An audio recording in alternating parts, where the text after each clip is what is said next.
Welcome back to Hybrid Theory. I'm Aurian Archive. Let's get started.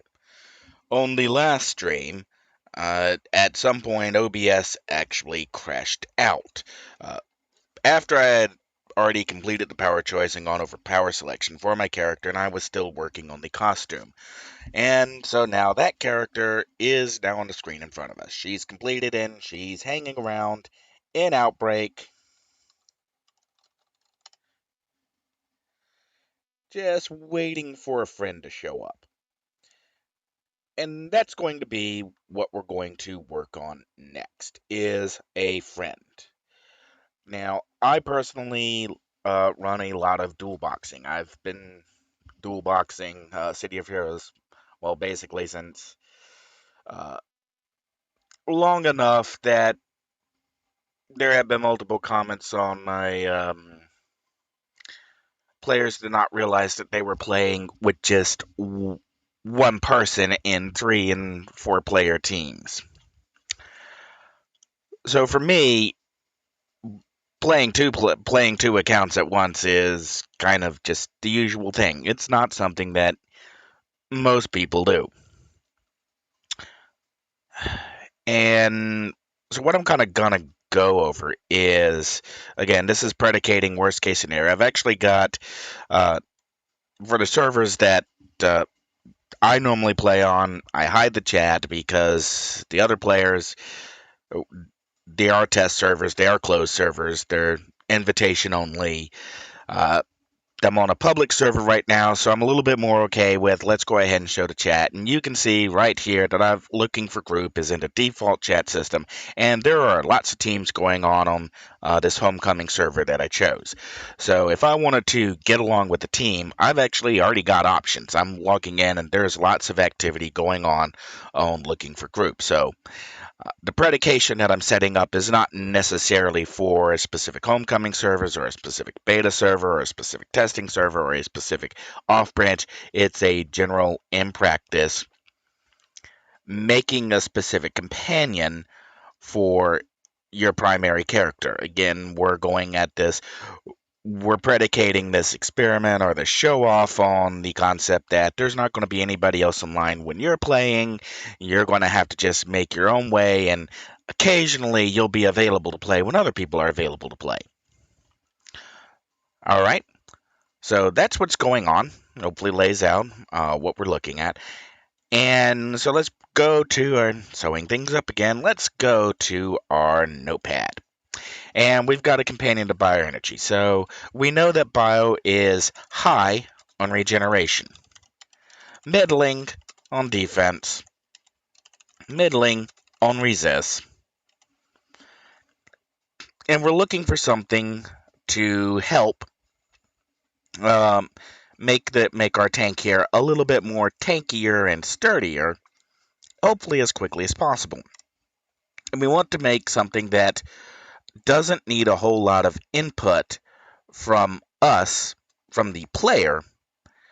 It's something that can be fairly static. If you're parked in a 707 junction, your second player can just be hovering overhead and still be providing a substantial buff or boost to the primary character, which in this case is the tank. Okay, so what are we looking at then? We're looking at possibly a heal. We're looking at possibly a defense buff. We're looking at possibly a resistance buff. We'd like for these to be on toggles, not clicks. We're looking to pick up Spirit Ward because that's a plus absorb, heal. That is now a toggle that gives us some extra healing capability, so we don't necessarily need to provide a direct heal if we take Spirit Ward. We probably want something that boosts our own stealth. Okay? To get stealthy without having to go into take more slots into pool powers. Alright, so what are our options? Well, let's go to... Okay, next question. Let's just pick something here. We're gonna do... Because of the costume that we've got here, we're probably looking at either a science, a mutation, because I'm kind of going to predicate the character I'm about to make on a variation of the costume I just made, the one that we're looking at. Yes, that one. And I'm going to go with this one, science. Now, this may change depending on what powers actually take up. We're going to go to play style, and we're going to check our support archetypes, which limits us to controller, defender, mastermind, corruptor. I really wouldn't have ever classified the Arachnos as support. They do have some support powers, but not really. Masterminds are kind of X'd out because they are a pet class that requires a lot of concentration from the player to work. You can do a focus fire build and dual box them that way, but trust me on this. Trying to run focus fire, mastermind, and anything else is a pain in the, you know. Controllers, likewise, I'm not too keen on taking a controller because their primaries are, of course, control sets. They're not a damage archetype. And if we're going to, the intent here is to take, is to give this tank the support it needs to take down bosses and possibly arc villains. That'll make running task forces easier. We can come up with something that can help take down an AV, all the better. So that kind of brings us down to defenders and corruptors. Now, kind of have to go back and do a little bit of history here. Prior to Paragon Studios update, corruptors were clearly the superior archetype to choose. They had greater damage overall, and you weren't giving too much up in the buff ways, in the buff and debuffs compared to the defenders. The force multipliers that the corruptors could bring to the table were sufficient enough that they could edge out defenders in almost all practical circumstances.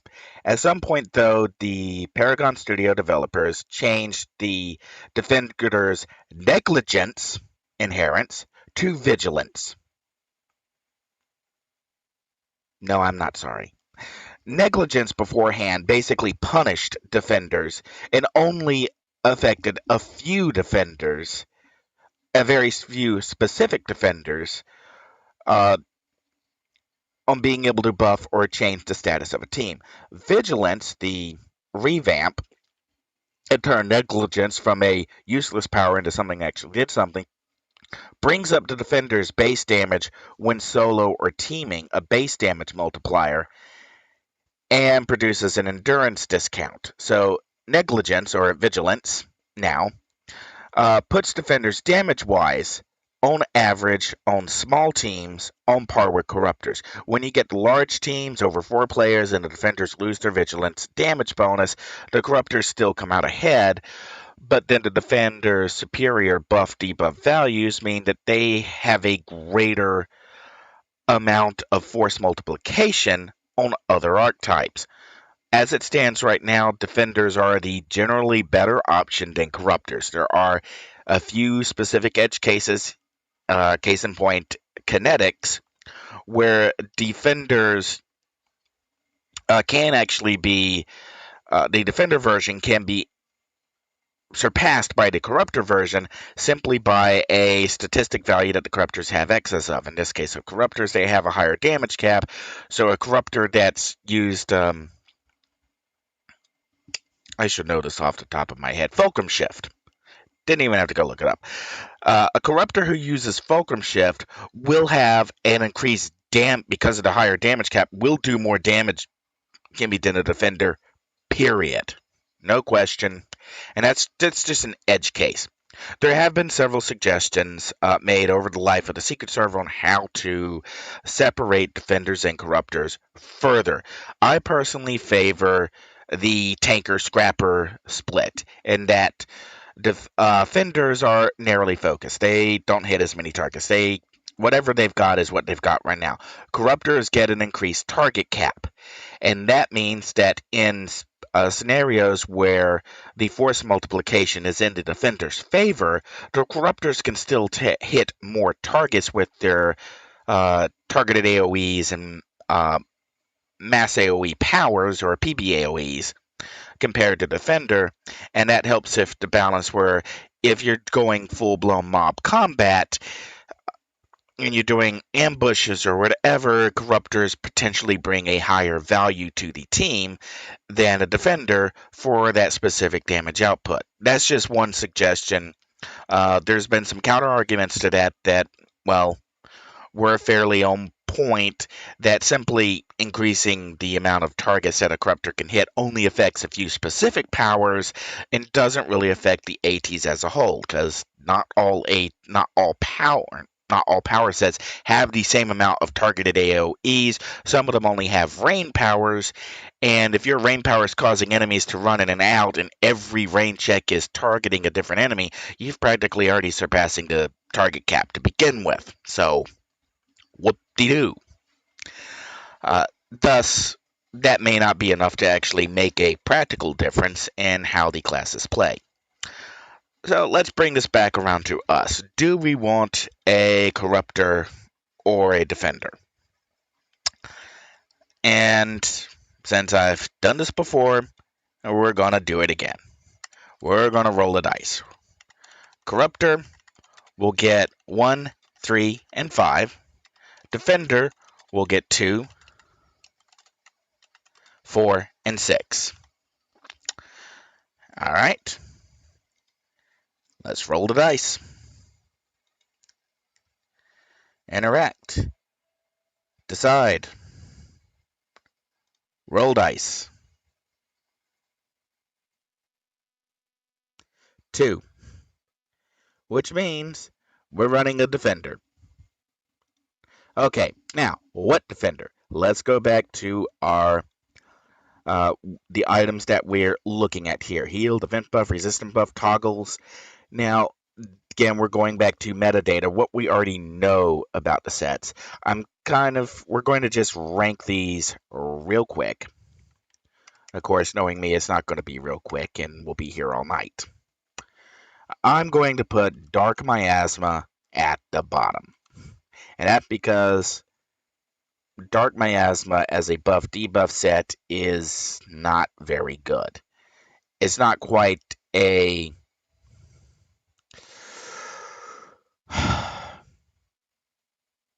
The thing is, I run a Mastermind Bots Dark. And in that scenario where it's your primary power set, Dark is awesome because of between Darkest Night, Twilight Grasp, Shadowfall, you can pump out a metric ton of 2-hit debuffs and regeneration debuffs, and Dark Servant just gives you a whole lot more. But with Black Hole, Petrifying Glaze, and Fearsome Stare, you pretty much have 3 powers that are easily droppable in favor of anything else. And Petrifying Glaze is useful, say like for a specific Mothership Raid or LGTF, and if you're building for that and you don't have any other holds anywhere else, okay, come back and look at it. Alright, so Dark, kind of at the bottom. Electrical Affinity is nothing but click powers. Not a whole lot of toggles in it. So almost all of its clicks mean that it's going to...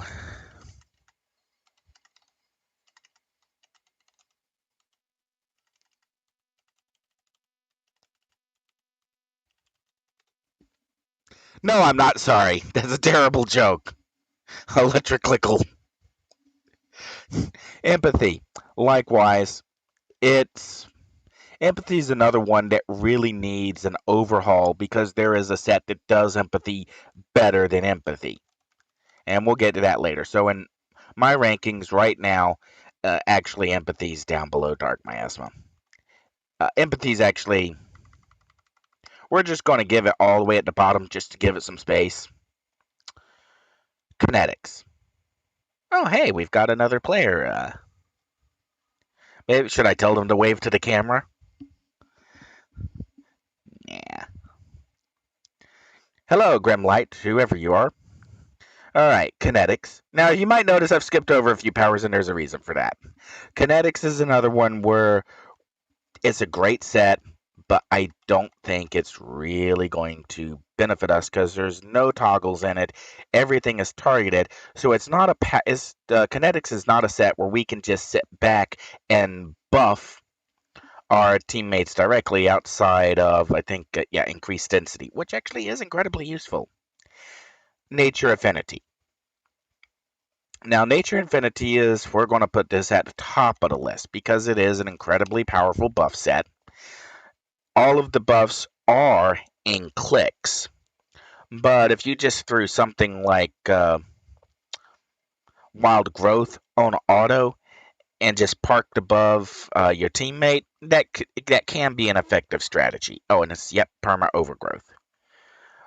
All right, Pain Domination is, for this scaling, I'm going to put it below Kinetics. And the big problem with Pain Domination is one of the big problems Empathy has. Empathy almost offers nothing to the player. The vast majority of Empathy's powers only work on a player. Nothing only work on another player. Nothing comes back to the Empathy user. On Pain Domination, most items work directly on another player. Nothing affects the Pain Dom. And that's really problematic because Pain Doms don't get anything in the way of endurance recovery or native endurance recovery. They can give endurance recovery to other players, but not to themselves. And with the toggles, World of Pain, Soothing Aura, these different. It would be one thing if World of Pain or Anguishing Cry did something to buff the player for every target hit, but they don't give some kind of endurance recovery or endurance discount. Again, this is kind of predicated on everything that our energy is predicated on. It's we're doing this on our own. We want something that is a low resource cost to run. Pain Domination is an incredibly high resource cost to run,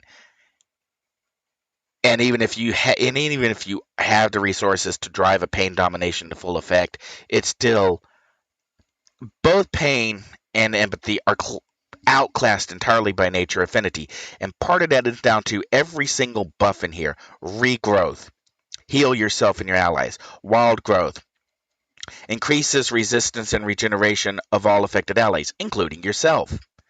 Spore Cloud, well, that's a debuff on the enemy targets. Life-giving Spores, yourself and all your allies. Wild Bastion, yourself and all your allies. Rebirth, powerful heal or resurrecting a teammate. And this is where we come back to the dark self-res and the fire self-res need to be rebalanced, need to be just overhauled so that they better reflect what Rebirth offers. And then Entangling Aura, okay, that's a hold. And then Overgrowth, yourself and your allies. So that's the big thing with Nature Affinity is that you get very powerful buffs and debuffs, but every single one of them comes back and affects you as the player. None of them are, you're not just taking powers that you will never use unless you're teaming with somebody else. Alright, moving on. Poison. I'm running a poison. It's alright. There's nothing here stellar, so poison's definitely above Empathy and Pain Domination, but it's definitely not one of our top choices. Oh wait, I already put Empathy all the way down at the bottom. Radiation Emission.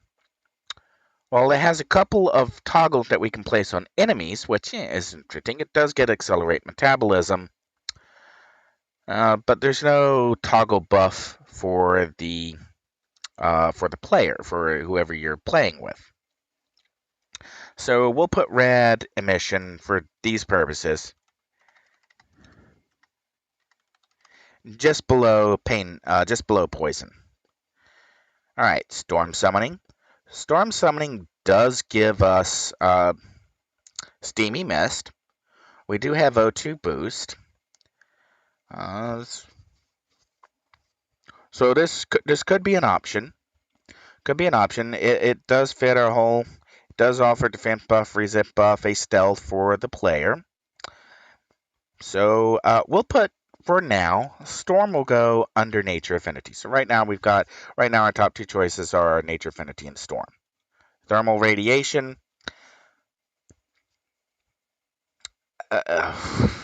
This is a common refrain. Same thing with Empathy and Pain Domination. So many of the powers really help other players. Thaw and Forage are really, really useful. Heat Exhaustion, Melt Armor are really, really useful.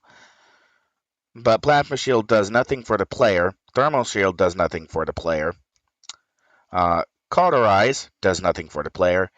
Power of the Phoenix does nothing for the player. So you've got, once again, a bunch of powers that don't do you as the player any good. If you're running with a teammate, this might actually be a perfectly acceptable choice. So we're going to kind of shortlist Thermal Radiation up here above Electric Click Owl. No, I'm still not sorry. Time Manipulation. Now this one's got a couple of powerful, very powerful clicks. But I know from experience that time manipulation requires a significant amount of resource investment. It's not something that you can just put some SOs into and call it a day. Now, it does have some very powerful clicks, but then we run into kind of the same reason that electric click I kind of passed over. Everything based in the clicks, so you're either going to have to get really, if you're dual boxing this, if you as the single player dual boxing this, you're going to have to either get really good at swapping back and forth between screens, or you're going to need to get a second player. You got a second player, time manipulation, go for it. And really awesome. So we'll put time manip right down here beneath electric click out. Traps. Now, I ranted about traps in a previous live stream. I'm not saying it's bad. I am saying that it's down somewhere around here with empathy. Trick arrow. I actually am running a trick arrow. It's okay, but it has the same problem as electric click all and time manip. It doesn't satisfy the quasi requirements we've outlined for a second account to just follow us around. So we're going to just put a trick arrow,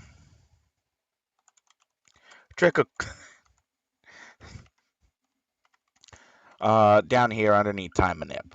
I mean, it's the recent changes to trick arrow, especially the change to EMP arrow, are just awesome. And the different debuffs that trick arrow can now bring to the table. If you're asking me to rank these as effectiveness as a player who's controlling them full time, trick arrow is probably up there with nature and electrical as just the turn the field of battle in an instant. All right. Now let's go back and look at the ones that I just so conveniently skipped over. Those were Sonic Resonance, Force Field, and Cold Domination. And we'll go ahead and list them up here at the top ahead of everything else. Cold Domination, Force Field, and Sonic. Now since we're going to roll the dice, and we'll go ahead and shortlist it. So we have Cold Dom, Force Field, Sonic, Nature Affinity, Storm, and Thermal Radiation. Okay. Part of me really wants to simplify this down further and just knock two of them out to give the one I really want to take the best chance at winning. The thing is, if I'm doing this with entire metadata forethought, that I'm doing this knowing exactly what enhancements I'm going to be looking at purchasing, what missions I'm going to be looking at running, what I intend to do, even though the set sucks by every single possible metric there is to define the absolute disastrous, didn't think this through, just complete failures of both Cryptic Studios and Paragon Studios to address big problems is Sonic Resonance. Now, for a dual box account, Sonic Resonance is actually pretty awesome because you get Disruption Field, which known as the Hula Hoop of Doom. You set a hula hoop around your teammate, and now everywhere that your teammate goes, they get a resist debuff against any enemies that they encounter. And this is really useful as a force multiplier. You've got Sonic Dispersion, which is a toggle swirly big ball of anti-mez and resistance plus surrounding you as the player. You've also got Sonic Barrier and Sonic Haven, which offer actually comparatively powerful resistances to targets. So you can really buff up your teammates with some resist. You've got a hold that for Sonic Cage. Let's check and make sure that it's still a hold because yeah, okay. No, it's still untouchable. I'm thought it'd been changed to a hold, but it's Sonic Cage is interesting. It was really useful in some task forces because some enemies were not immune. Some arc villains had no immunity to untouchable, and so a Sonic Cage could say wipe out Ghost Widow in the STF final fight without even thinking about it. And until the devs went, you're not supposed to be able to just take out Ghost Widow with a single power. We're going to nerf that. And that really, I think, sets the tone for how Sonic Resonance has been handled. And that instead of getting buffed, it's the bat. All right. The problem with Sonic Resonance is that it has a limited IO selection. There's not a whole lot within many of these powers to give yourself set bonuses. Now, for our purposes, as a dual box, low resources account, that's actually a blessing in disguise because we can't even think about slotting some set bonuses because there are none to be had. And in the same way, some of the debuffs cannot be increased. You cannot buff the resistance debuff. Again, so that means less IO options. And another kind of problem is that clarity comes in at level 26. Just for reference, over here on empathy, Clear Mind is available by level 8. On electrical affinity, Faraday Cage is available by level 8. On force field, okay, there's actually kind of a cheat here. There's a reason why clarity is so low. Clarity comes because disruption field, which offers an anti-mez, or sorry, not Sonic Dispersion comes in at 12. Sonic Dispersion, which does offer an anti-mez, does come before Clarity. So technically Sonic do get 2 anti-mezes. But Clarity doesn't do anything else but anti-mez. So rather than adding extra effects, maybe Clarity does something else to buff the opponents. All it does is anti-mez when you've already got an anti-mez powers. Nobody thought this through. And liquefies on just a ludicrously long timer. I mean, you could cut it into a quarter and it'd still be too long for what it does. All right, so Sonic Resonance, it's a overall bottom tier, needs an overhaul, just need an overhaul for years, and somebody at Cryptic and somebody at Paragon have to explain why what they had against Sonic. But it's in my top 3 because for what we want out of the set, it's actually probably going to be pretty good because I can set up disruption. I can set up disruption field on my tank. I can activate Sonic Dispersion. I can pick up some stealth in the pool power, and I can toss on Spirit Ward, and then maybe occasionally hit if I'm in a fire farm or whatever. I can just slap bunches of endurance reductions into Sonic Haven, and then just put Sonic Haven on auto. So that's why Sonic is in the top 3, and it's the one where, if we weren't rolling dice, go for it.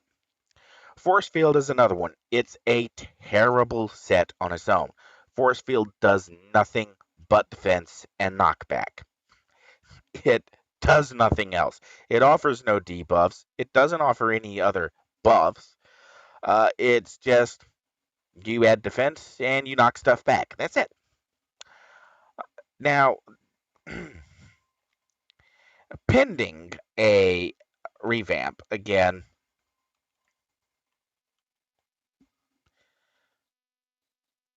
Is that my headphones? Oh! I forgot that I had sound turned on in the game. So I click in and there's just. Wait, what was that sound? I don't remember starting that sound. Okay. Force Field is another one, like Sonic. But the difference here is Force Field offers us lots of IO opportunities. It's really easy to get a hyper recharge build out of Force Field because of all the places you can put Luck of the Gambler 7.5s. And it also gives us, with Dispersion Bubble, it gives us the Antimaz and Defense where we can just hover over an enemy or hover over our friendly and just let the enemy pound on them. And then Cold Domination. Cold Domination gives us Arctic Fog, which increases defense. It also increases resistance to slow, fire, cold, and energy damage. It gives us a couple of shields. It gives us some very strong debuffs, some very strong buffs. So, Cold Domination satisfies the. We don't have a direct heal. We do have Frostwork, but it's not really a direct heal. We can offer a defense buff. We can offer a resistance buff. We do have some of this is buried in toggle, so we don't have to worry about autoing. We can take Stealth Ward, Spirit Ward, and we can get some stealth. So that's why Cold Domination is at the top. Force Field is below that because you can IO it to the gills very easily. And then Nature, Storm, and Thermal. So those are our options.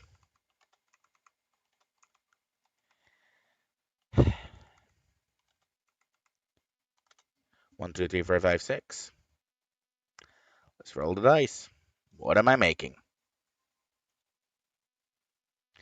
Interact. Decide. Roll dice. 1. I'm making a gold dom. Okay. Thank you very much, Pandemonium. Woo! Okay, so we're going to start with Ice Shield. All right, secondary powers. And again, we're not really here. I'm kind of going to X out ones. Well, I've already done all of them. Wow, I look like we're going to have to roll the dice again. Okay. All right, we're going to pass on archery. And okay, we'll put in assault rifle, beam rifle, dual pistols. I'm kind of going down and looking for. Okay, that's our 3 weapons. Well, I'm bypassing archery because it's another one that needs a. On defenders needs a massive revamp. And I'm not saying it's bottom tier, mostly because it's below the bottom tier. All right, so assault, beam, dual pistols. All right. Let's put in something here that I really don't want to do. Energy blast. Okay. And we'll do. No, I've done water blast before. I've got a couple of water blasts, so we're going to cancel on that. So we're going to do psychic. And rad blast or electrical blast. Or dark blast. All right, we'll do rad, elect. What was the last one? Dark. All right. we'll do you or 1, 3, 2, 4, 2, 5, 4, 6. So whether or not we add red, elect, or dark to the list. I'm skipping over Sonic because it's another one that, according to the numbers, Sonic is a decent set, providing you use the single power Shockwave. Don't even get me started. It needs an overhaul. A lot of these powers just need overhaul that they never got. Okay, let's roll the dice. Interact. Decide. Roll dice. 5. 5. Okay, so Alec going to join us up here. All right. So we have 1, 2, 3, 4, 5, 6. Let's choose. Interact. Decide. Roll dice.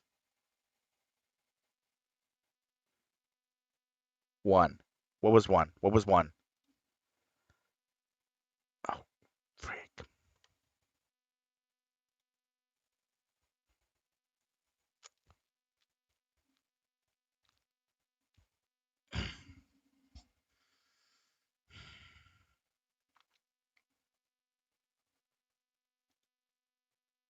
Defenders didn't get devices, did they? No. Oh boy.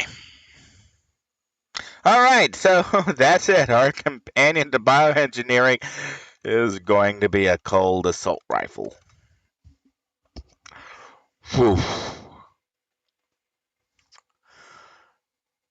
You know, next to Energy Blast, I think this was the one I least wanted to do.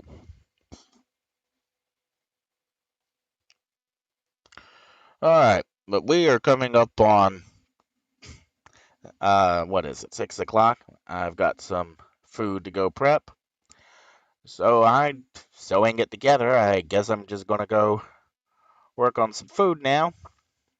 And we'll come back and actually do the costume and getting into the game and playing something a little later.